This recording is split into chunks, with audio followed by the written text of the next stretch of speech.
توقعات مباريات دوري ال16 من دوري أبطال أوروبا.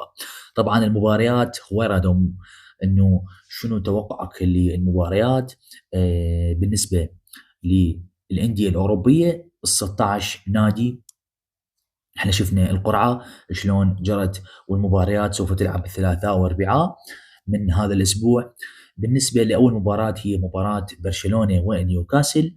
آه، نيوكاسل بدنيا أقوى، لكن فنيا وتكتيكيا برشلونة أمهر. لذلك راح نتوقع تأهل برشلونة إلى دور ربع النهائي. المباراة الثانية بين اتلتيكو مدريد وتوتنهام. توتنهام حاليا ينازع الهبوط بشكل كبير، ممكن يهبط الى الدرجه الثانيه توتنهام، بينما اتلتيكو مدريد وسيميوني لديه الخبره الكافيه لهذه المباريات، فنتوقع تاهل اتلتيكو مدريد وسيميوني الى ربع النهائي. بالنسبة للمباراة الثالثة بين بودو غليمت النرويجي وسبورتينغ لشبونة، هنا المفاجأة الكبرى. بودو غليمت النرويجي حقق انتصار على انتر ميلان الاخير ذهاب واياب، كذلك فاز على اتلتيكو مدريد، كذلك ايضا فاز على مانشستر سيتي. هذه مو صدفه ولا حظ، هذا انا شفت اكثر من مباراه لهم، مباراه كامله شفت انه الفريق منظم دفاعيا وهجوميا ولديه العناصر الفنيه. لهذا اتوقع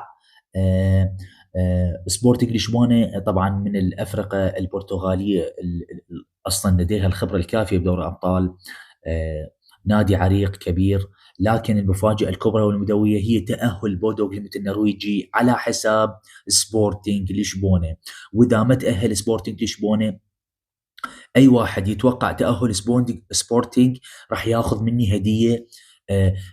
يدخل على الخاص ياخذ مني هديه اذا تاهل سبورتنج لشبونه. يكتب لي بالتعليقات، يتابعني ويكتب لي بالتعليقات تاهل سبورتنج لشبونه، راح ياخذ مني هديه.